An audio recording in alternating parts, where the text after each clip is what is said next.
Tapi apakah ulama-ulama itu sepakat bahwa Nabi Isa menikah? Yang Anda tanya atau yang Anda baca referensinya itu? Saya taunya Ibnu Hisham saja yang berkata bahwa akan menikah, Oh, gitu. tapi itu Di berarti itu dalam suatu, kekristenan, di berarti dalam kekristenan pun sama. berarti itu suatu Saat ketetapan. Berarti itu suatu ketetapan bahwa dia akan gini, menikah. makanya ingat Dia nggak kemarin menikah. waktu aku ngobrol di mana MDM, aku Mm. bilang aku sepakat karena kekristenan pun mengatakan Yesus akan turun untuk menikah. Punya Menikahi keturunan? siapa? Menikahi gerejanya, itu perkawinan perkawinan anak domba, di mana itu yang disebut sebagai Yerusalem baru ya, bukan Palestina baru ya. Terus apakah dia akan punya Kalau keturunan kalau di kekristenan? ya makanya di dalam Yesaya itu tertulis bahwa ia yang lanjut umurnya akan melihat keturunan-keturunannya. Ah, Sementara keturunan-keturunan itu juga disebut sebagai keturunan imamat yang rajani bangsa yang kudus dalam perjanjian baru. Itulah goal kekristenan, di mana gereja itu, gereja yang sekarang ini, gereja yang di alam orang hidup ini, dan gereja yang sudah goal, yang di Firdaus, itu kembali bersatu. Itulah oke. keturunan-keturunannya yang tetap menjadi satu di dalam tubuh Kristus, dan itulah yang dinamakan gereja. Oke, sebentar, Gitu. sebentar saya tertarik ini sedikit ini bertanya. Jadi ketika menurut dalam keimanan Anda, Yesus Mm. Kristus turun kedua kali dia akan menikah, ya toh? Iya, Menikah dengan siapa? pernikahan anak domba itu pernikahan, tapi itu alegoris ya, bukan artinya Yesus Nah, berhubungan ya berhubungan kan seks. ya enggak, kita tidak usah bicara seks dulu. Menikah dengan siapa? Pertanyaannya kan begitu. Kan dia akan Menikah menikah, dengan menikah dengan siapa? umatnya itulah disebut sebagai mempelai perempuan. Iya, berapa umatnya dinikahi? Itulah gini bro, makanya jangan nikah itu kamu pikirannya langsung jorok gitu. Tidak, saya tidak berpikir ke sana. Anda aja nih, berapa berapa umatnya yang dinikahi? Umatnya yang dinikahi itu banyak dari Ah, segala suku bangsa. berarti berarti berpoligami kan gitu ya. Mm-mm. Ya loh. Terus keturunannya, Mm-mm. Keturunannya apakah dia itulah yang berketurunan? Siapa keturunannya yang dia lihat? itulah segala segala bangsa itulah yang di dalam gereja itulah keturunannya. Berarti kalau Anda mengimani apa tadi? Yesaya itu kan apa tadi? Saya bahwa dia dipanjangkan umurnya, berarti kan tidak mati. Sedangkan Yesus dalam keimanan Anda kan pernah mati. Ya toh? Hmm. Berarti Terus masih gimana gimana langsung aja. iya, maksudnya apakah tetap yakin bahwa itu memang kisah? Kalau yakin itu bagus, saya setuju malah. Saya malah senang jika Anda mengatakan mengakui itu bahwa Yesus akan melihat keturunannya. Iya. Cuma persoalannya di sini kita kita berbeda. Keturunan yang Anda maksud mungkin lagi alegoris, ya kan? Atau Betul. tidak seperti dengan pemahaman saya kan? Mungkin begitu toh. Nah, Iya. di sini berbedanya kita itu karena eh, Anda mungkin lebih banyak memaknai apa yang tertulis itu dengan alegoris, sedikit-sedikit Bukan alegoris. alegoris, kami memaknai itu Ketika sebagai kebenaran gitu loh. enggak, tapi apakah itu literally atau alegoris itu menikah? Kalau menikah namanya menikah kan ada hukum pernikahan, iya toh? Hmm. Nah, ketika menikah jelas dengan sejenis, artinya sama-sama manusia, maksudnya begitu. Kalau kalau dalam tidak mungkin kan mau dibilang menikah dengan benda mati kan, tapi kan mungkin saja dalam pemahaman teman-teman Kristen itu alegoris lagi itu pernikahannya Yesus itu karena tadi bahasa gereja, bahasa umatnya menikahi semua umatnya berarti kan bukan pernikahan yang literal yang sebenarnya yang saya pahami. Perkawinan anak domba bukan pernikahan, Ya, perkawinan. oke, perkawinan anak domba. Yang dikawini siapa di sini kan Anda bilang umatnya. Gereja, Nah, gereja. gereja. Nah, itu yang saya maksud. Oh, ini tidak tidak literal alegoris toh. Jadi jangan jatuhnya kan. Betul. Betul. Nah, itu berarti di situ Memang berbedanya. bersatunya Nah, Berarti kalau sedangkan kami itu mana itu bukan alegoris itu iya, pernikahan. iya, iya. Ini menarik juga ya, karena jadi nanti Yesus ini kan, nah aku tanya Bro Awi ya, Bro Awi, waktu Isa ini hidup dia ibadahnya di mana? Aku tanya. Maksudnya beribadah menyembah Allah gitu. Mm-mm. Di Mm-mm. mana? Nah, di dalam kalau saya membawa literasi Islam ya, mungkin ada di Mm-mm. saya sekali lagi saya bilang mungkin ada dijelaskan cuma saya belum membaca atau mungkin memang tidak Kira-kira aja. dijelaskan. Bro Saya Awi bilang kan saya tidak tahu. Kalau dia tepat setahu saya pasti dia beribadah di Baitullah, nah, artinya di rumah Allah kan.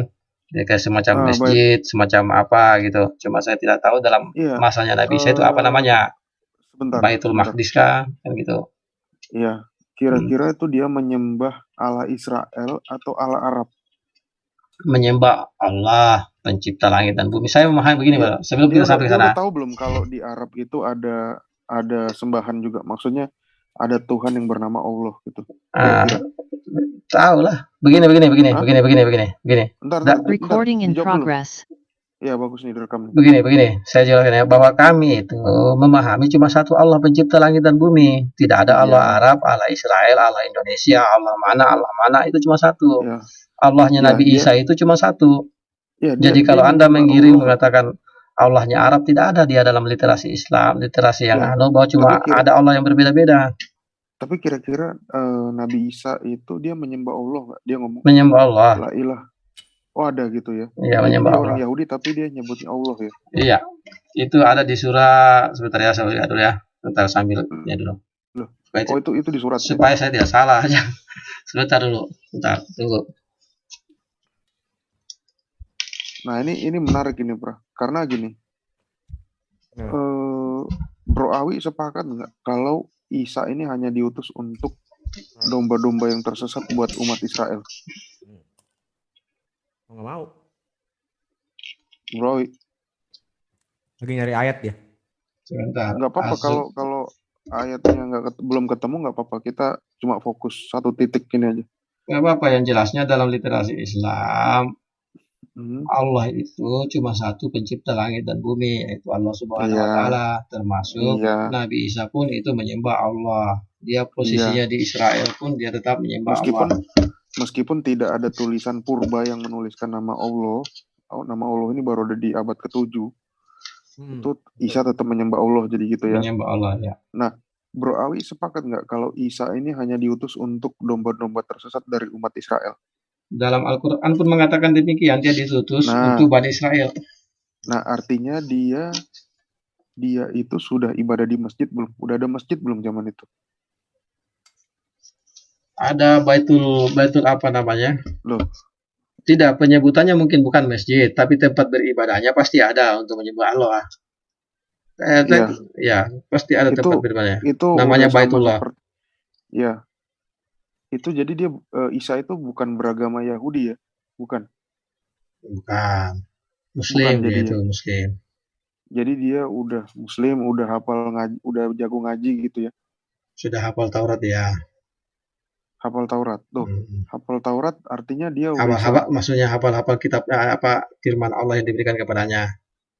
Iya Islam, ya, dia Islam. Dia orang Yahudi tapi Islam gitu. Islam. Bukan pahami begini. Sebentar, ini aku fokus ke nanti yang masalah nikahnya ini. Sebentar, pahami begini, sebentar. Ini kan permainan kata-kata. Begini, dengar dulu ya. Allah itu cuma menurunkan satu agama ya, dalam pemahaman kami Islam. Cuma ada agama Islam dan penganutnya disebut Muslim. Muslim itu artinya orang yang berserah diri kepada Allah. Itu Nabi Isa pun kami itu semua Nabi itu adalah Muslim. Di dalam Al-Quran ada tertulis bahwa sesungguhnya agama yang diridai di sisi Allah itu hanyalah Islam. Jadi mustahil Allah itu menurunkan banyak agama. Ya, cuma satu agama. Nggak masalah bro. Jadi menurut Bro Awi, dulu Bait Allah itu tempat ibadah orang Muslim. Iya. Gitu ya? Iya. Itu bisa dipertanggungjawabkan ya? Iya. Nah, bagaimana kalau tidak ada bukti? Tidak ada bukti bahwa bagaimana? Tulisan Muslim itu nggak ada, mukmin nggak ada.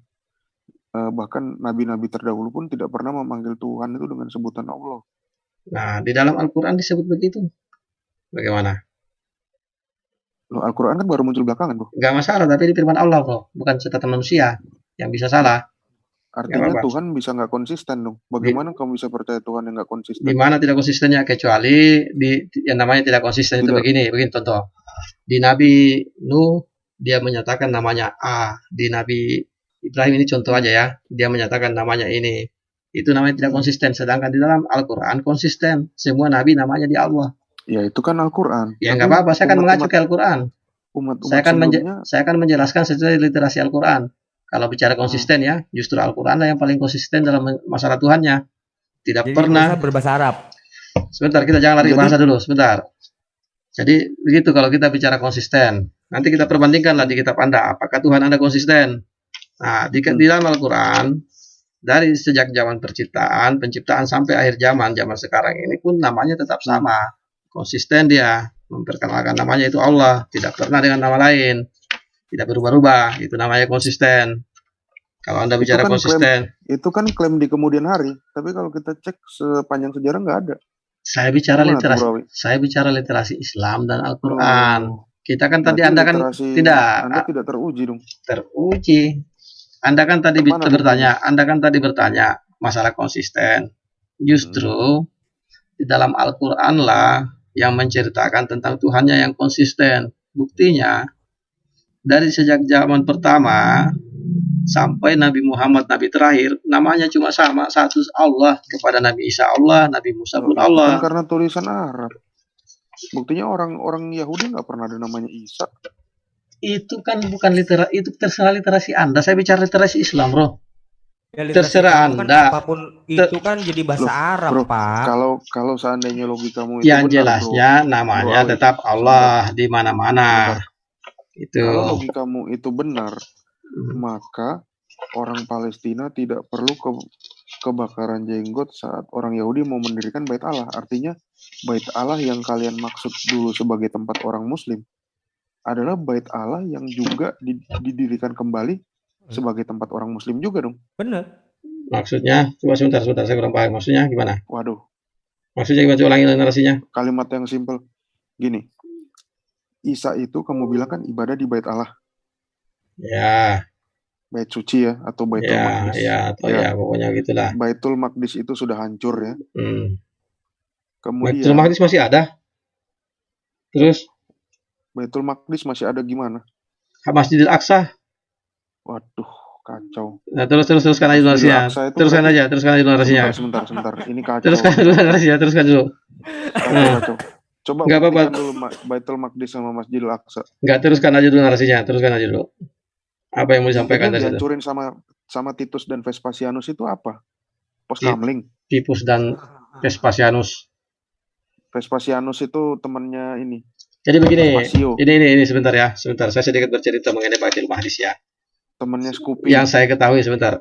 Itu kan berarti zaman itu sebelum ke zaman Nabi Muhammad ya. Yang Anda ceritakan itu. Yang Anda ceritakan itu sebelum zaman Nabi Muhammad kan? Kalau tidak salah ya. Sedangkan sepengetahuan saya di dalam sejarah Islam, Baitul Maqdis terakhir dibebaskan itu oleh Muhammad Al-Fatih. Astaga. Ya, dengan siapa lagi namanya ini Al-Ayyubi yang membebaskan Baitul Maqdis. Kita nggak usah diskusi, ya? Main gaple aja, bro. Tidak yang dibebaskan. Ya, silakan dulu. Saya lagi cari tadi ini yang Nabi Isa menyembah Allah. Sebentar dulu. Baitul Maqdis itu Masjid Aqsa. Yang dibebaskan oleh Al-Ayyubi Salahuddin Al-Ayyubi kan Baitul Maqdis. Bagi Iwan. Jelaskan dulu. Ya. Bisa ya. Silakan Bang Iwan. Saya lagi carikan tadi ini kecap fokusnya. Yang satu aja belum selesai, ini nambahin lagi. Gak apa-apa, lanjut Pak Iwan. Saya tadi. Tapi di fokus ya di topiknya tadi itu ya. Fokus di ini, konsisten ya. Fokus di konsistennya Allah. Ke Ikhwan ini. Nabi Isa. Ya, Baitul Maqdis itu tadi. Bentar. Ya. Nabi Isa itu di mana ibadahnya? Sebentar dijelaskan dulu. Jadi Baitul Maqdis. Ya, Baitul Maqdis yang dimaksud dan diimani orang Islam Baitul Maqdis adalah seluruh area di mana Nabi Sulaiman pernah membangun Baitul Maqdis. Ya, Baitul Maqdis ini yang semua di pagar ini dan areanya. Inilah Baitul Maqdis. Atau nama lain Masjidil Aqsa. Sama halnya. Aduh. Sebentar, jelaskan dulu. Kacau. Kita nggak nyambung. Kita ngomong motor. Yang Anda bicara memahaminya tidak paham dengan konsep Islam. Justru kamu yang kacau menurut Islam, makanya dengarkan dulu. Dengarkan dulu lah. Kan gini. Gini, bukan nggak dengarkan. Saya nggak mau jadi membuang waktu karena yang kita ngomong ini nggak nyambung. Apa yang nggak nyambung? Bicara Baitul Maqdis kan? Kami ngomong dengan kalian nggak nyambung karena kalian menyangka Baitul Maqdis itu adalah kubah emas ini. Bro. Dengan Astaga, Kubah Bait Emas itu dengan namanya masjid yang dibangun Sayyidina Umar. bukan Itu Pak. kalian menyangka. Astaga, Iya. astaga, Bukan astaga, Salomo, saya melihat Salomo, apa yang dijelaskan oleh Bambang Nurseno itu sangat lucu. Bambang Nurseno. Ya, jadi Baitul Maqdis itu adalah seluruh area di mana Nabi Sulaiman pernah membangun tempat peribadatan di zamannya. Ya, sementara Kubah Emas Kuning ini dibangun Ini khalifah-khalifah nggak ada Islam yang setelah ngomong. Nabi Saya Muhammad. nggak nanya Kubah Emas, nggak nanya Al-Aqsa, Pak. Saya cuma nanya Nabi Isa itu ibadah di mana. Coba jelasin. Tadi Coba jelasin saya Pak. sudah jawab itu bahwa dia beribadah di tempat peribadatan di zamannya itu, kalau ya semacam masjid lah, kalau ini yang jelasnya tempat menyembah Allah, bait Allah kalau bahasa mereka ya, bait Allah. Nah, Terus oke, bait tadi Allah. terus tadi melebar sebentar, terus Anda tadi melebar ke Baitul Maqdis. Lalu saya tanyakan Baitul Maqdis mana yang dimaksud? Saya langsung menjawab ini, Baitul Maqdis yang kami maksud di dalam Islam ya ini. Terus Anda mengatakan sudah dihancurkan oleh Titus. Baitul Maqdis mana yang Anda maksud dihancurkan Titus itu? Enggak. Coba bertanggung jawab dengan narasinya. Kan Anda loncat-loncat Kacau sendiri. balau nih. Enggak, Kacau balau nih. Anda Ini loncat-loncat pembahasannya sehingga Loncat-loncat. Coba tanya dari semua partisipan di sini. Semua ini nangkep nggak yang Anda ngomongin? sebentar, adakah Anda tadi mengatakan pada Baitul Maqdis dihancurkan oleh Titus? Astaga, bro. Enggak, saya tanya Anda kan tadi Anda ngomong. Baitul Maqdis itu dengan Bait Hamikdas itu adalah tempat yang sama. Dengan Bait Allah itu adalah tempat yang sama. Yang disebut Serambi Salomo itu adalah tempat yang sama. Yang disebut sebagai Bait Suci itu sama. Itulah tempat ibadah orang setelah pembuangan dari Babel. Semua beribadah di situ. Karena itu Bait Suci yang dibangun kedua kalinya. Ya. Disitulah tempat Zakaria, Yohanes Pembaptis sama Yesus beribadah. Yang mau kumaksud tadi, makanya ini sulit berbicara dengan kalian. Tidak ada bukti bahwa mereka mengakui sebagai orang Muslim. Apalagi mereka menyembah Tuhan yang bernama Allah. Tidak ada manuskrip yang menulis demikian, ataupun prasasti. Nah, yang mau saya sampaikan, artinya mereka adalah orang Yahudi. Mereka menyembah Tuhannya Tuhan Israel. Siapa namanya? Tuhan Allah, Tuhan Abraham, Tuhan Ishak, Tuhan Yakub. Namanya siapa? Gitu. Tidak bernama. Gitu. Nah, di kalian Allah itu tiba-tiba punya nama gitu, proper name. Bukan gelar ya. Nama memang. Kemudian sebentar. Di sini keanehannya. Karena apa? Karena pertama kalian mengakui itu adalah tempat ibadah orang Muslim. Nah, kalau itu tempat ibadah orang Muslim, artinya saat orang Israel mau membangun kembali Bait Allah itu, semestinya kalian tidak perlu kepanasan. Karena itu juga tempat ibadah kalian, ya enggak? Dan yang kedua, Isa itu orang Yahudi. Isa itu orang Yahudi ya? Iya, betul. Bagaimana mungkin dia kembali ke dunia, terus dia kawin dengan akad Islam? Siapa penghulunya? Ya, oke. Terus undangannya tulisannya apa? Masa surat Ar-Rum ayat 21? Oke. Mana dia tahu? Oke. Dia seorang Yahudi, tiba-tiba dia balik ke bumi, dia nikah dengan akad Islam. Kapan dia convertnya? Oke, sebentar, poin apa yang kita bahas tadi nih? Bait sucinya kah, Baitul Maqdis kah, atau pernikahan? Ini loncat-loncat jadinya nih. Tidak yang saya maksud, itulah yang saya maksud pembahasan. Anda loncat-loncat. Ini kendala. Coba sih ya, kan? nangkep nggak? Bro paham. Ali ini agak lama nih habis Sunnah Rasul. Tidak, saya paham maksudnya. Cuma Anda kan loncat-loncat. Sekarang yang mau dibahas ini apa? Baitul Maqdisnya atau masalah pernikahan? Perjelas dulu. Dua-duanya kok. Oke, Bang Iwan silakan duluan. Gila, perkirain dia mau jawab. Ke orang. Gak apa-apa, sama aja jawabannya. Sama. Ya, silakan Bang Iwan. Tadi pertanyaannya di mana tempat ibadah Nabi Musa? Maka Musa lagi. Nabi Isa. Ya, nggak apa. Maka Nabi Isa beribadah tentu di Bait Suci ya. Di Baitullah atau bernama Bait Suci. Kemudian tadi dipertanyakan apakah masjid sudah ada? Maka masjid itu adalah sebutan dalam Islam, artinya tempat menyembah kepada Allah. Jadi para nabi, baik Nabi Isa, Nabi lain sebagainya, Sulaiman, Daud, mereka itu memiliki tempat ibadah kepada Allah dan kami menyebutnya masjid. Ya. Itu yang harus dipahami dulu Oh. supaya tidak terkesan umat Kristen menertawakan, nggak nyambung, padahal persepsinya umat Islam tidak dipahami umat Kristen. Jadi tempat menyembah kepada Allah, Islam menyebutnya masjid. Ya, terserah umat Yahudi menyebutnya apa. Ya, sinagog kah atau apa, Sinagog, tetapi iya. Islam menyebutnya adalah masjid. Sama halnya dengan Masjidil Aqsa. Ada Masjidil Haram. Nah, Masjidil Haram ini areanya Baitullah dan seluruh batas-batas tanah haram. Kemudian demikian juga Masjidil Aqsa di Yerusalem adalah seluruh area dan kompleks kurang lebih 144 hektar sekian yang pernah dibangunkan Nabi Sulaiman, di mana ada bait suci di tengahnya. Itulah Masjidil Aqsa. Nah, kemudian bait suci di tengahnya ini kemudian dihancurkan oleh penjajah-penjajah di dalam perjalanan sejarah, termasuk dihancurkan Titus. Bait suci ya yang ada di tengahnya, yang kemudian Ini Titus yang nulis kitab Titus ya, menjadi berarti. bangunan masjid baik yang berkubah emas maupun yang berkubah hitam. Ya, itu memang sudah nggak ada bait sucinya, tetapi area 144 sekian hektar itu Masih ada. itu Masjidil Aqsa. Ya, masih ada. Ya. Itu pemahaman Islam.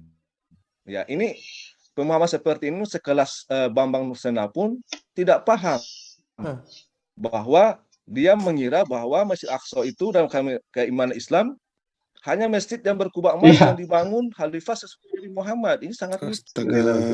Masjid Aqsa itu satu komplek itu. Astaga. Seluruh kompleks parah. termasuk itu kamu bilang parah, padahal justru menurut kami kamu yang parah. Parah banget ya. Ya. Anda yang parah yang tidak Parah paham. banget. Loh. Iya. Nah, lu boleh jadi Umat Yahudi pun benar.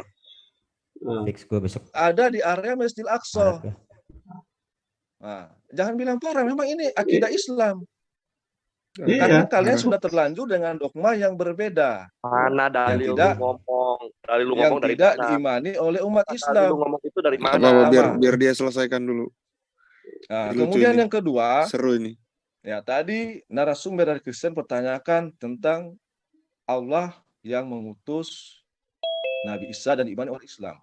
Ya, di dalam keimanan Islam, para nabi yang mengutus Nabi untuk Bani Israel dan Nabi Muhammad adalah Nabi terakhir, adalah satu Tuhan yang sama, namanya adalah Allah Subhanahu wa Ta'ala. Persoalan apakah mereka Bani Israel atau Yahudi saat ini mengenal nama Allah dan tidak tertulis, maka yang paling berhak untuk menjelaskan hal itu adalah orang Yahudi sendiri. Mengapa mereka tidak menggunakan nama Allah lagi? Ya, bukan Anda. Yang berhak menjelaskan orang Isa Yahudi siapa? Yang berhak menjelaskan Isa siapa? Yang berhak menjalani Isa yang orang Islam. Yahudi kan tidak menerima Oh, jadi kami Isa. Jadi kali Ya, kamu nggak ada terserah Bingung. haknya. Kami diam aja. sebentar, robot. Anda mengimani Isa? Mengimani Nabi Isa dalam Al-Quran enggak? Bentar. Lanjut, Sabar dulu. lanjut. Gampang aja kalau Anda berbicara begitu, narasinya tuh gampang dipatahkan itu. Silakan Bang Iwan. Biarkan dia selesaikan, Pra. Ya, jadi terkait dengan masalah nama Tuhan, ya sebaiknya kita melihat literasi dari penjelasan rabi-rabi Yahudi itu cukup banyak. Ya, ada Rabi Sofia Singer. Kemudian ada rabi-rabi lain yang menjelaskan siapa nama Tuhan mereka, tetapi Itu orang mereka Manado tidak kayaknya ya, menyebutkan Tofia Singer ya. ini. Iya. Tadinya Singer. Sabar Itu dulu. Udah lu Sofia Singer rabi-rabi lebih berhak urusan. daripada Anda, daripada umat Kristiani yang menggunakan kitab mereka. Mereka lebih paham. Iya. Oke, mantap, Pra. Itu Kalau penjelasan dari Seneng ini aku. mereka. Ya, seharusnya siapa Tuhan mereka. Oke. Harusnya jangan memaksakan bahwa Anda seakan-akan lebih paham daripada umat Yahudi. Ya. Kemudian apa lagi tadi, Bang Awi? Oke, udah. Ada yang terlewatkan tadi?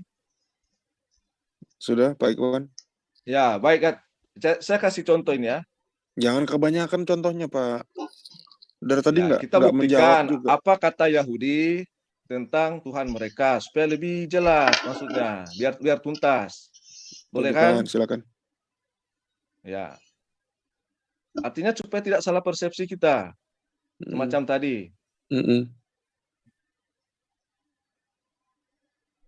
Tadi pertanyaanku dijawab nggak ya, Pak? Oke, saya jawab pertanyaannya mengenai apakah apa tadi bangsa Yahudi apa itu Nabi Isa ya. Terus nanti kalau menikah apa tadi ketika turun kedua kali dia dinikahkan dengan cara apa? Tuh gitu toh. Astaga, nulis rabinya aja pakai iye. Sebentar, Islam mau menjelaskan Nah, Yahudi. sama aja. sebentar. Ya, ada kita dengar dulu. Kurang Ya. T itu, kurang Dulu T. pernikahan. Biar jadi Baby itu rame. mah. Baby. Salah gua. Baby. Belum premium nih, Pak Iwan. Baby pakai iya. Enggak apa-apa, muncul juga. Ya, kita lihat Kira dia menurut nulis, Yahudi itu kirain apa. dia nulis Ya. pakai ini kayak pakai bahasa Inggris gitu kan. Baby.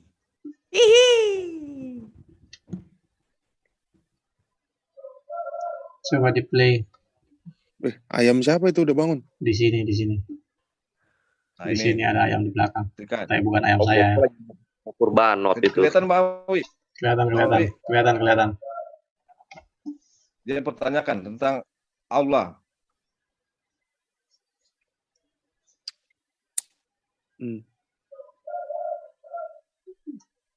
Mana suaranya nggak ada? Ini ngapain nonton orang garuk-garuk kepala? Maksudnya Rabi pusing ditanyain kenal Allah gak itu. Nah, ini lihat nih. Suaranya bagaimana cara yang munculkan suara itu ya? Di screen saya juga nggak tahu ya. Nggak muncul? Alika. Oh, ini kecap manis nih. Muncul gambarnya cuma ada suaranya Bang Iwan. Lihat translate-nya tuh. Oh iya, translate-nya ada. Translate-nya kan ada.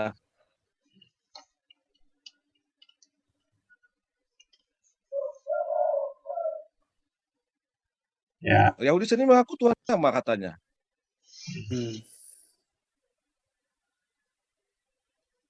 oke. Nggak ada ngomongan, cuma ada translate. Hebat bener dong kalau gitu dong. Nggak kedengaran suaranya di sini aslinya. Ya ntar suaranya ngomongin apa, translate-nya ngomongin apa, beda ntar. Kasih aja linknya di anu itu bisa buka sendiri nanti. Ya kan? Ya, saya kasih linknya. Nanti kan bisa dilihat terjemahannya ya. Tahu, saya udah pernah dengar ini. Gembel Ya. ini gembel ini. Ya. Gue tahu. Nah, lebih hebat kamu ya dari Rabi Yahudi ini ya. Hei, ya. Iya dong. Anak ingusan ini. Rabi ingusan. Iya dong. Santai, slow. Ini Bawi bisa dibaca nggak? Ya, Rabi-rabi Katanya. ingusan lo pakai semua. itu adalah Tuhan orang Katanya Arab, Nabi. Tuhan yang sama kita miliki, tidak perlu berkelahi perihal itu. Nah, itu. Tapi kemarin sore dipakainya. Satu lagi ya. Saya ini. Aduh, jangan kepanjangan. Ini Iya, gak usah Kalau terlalu panjang Bang Iwan. Jangan, Pak. Gak usah panjang Bang Iwan, sudah. Ya, cukup berarti terkait dengan itu, jadi umat Kristen tidak usah mempersoalkan siapa Tuhan Bani Israel yang mengutus Nabi Isa alaihissalam dan lain sebagainya. Nah, karena ini Jadi kita penjelasan ngapain lah di langsung sini dari sekarang? Nabi Yahudi. Udah Jadi kita jelas. ngapain lah sekarang? Ya, jelas Sekarang ya, ini Bang kita Awi ya? ngapain? Ya.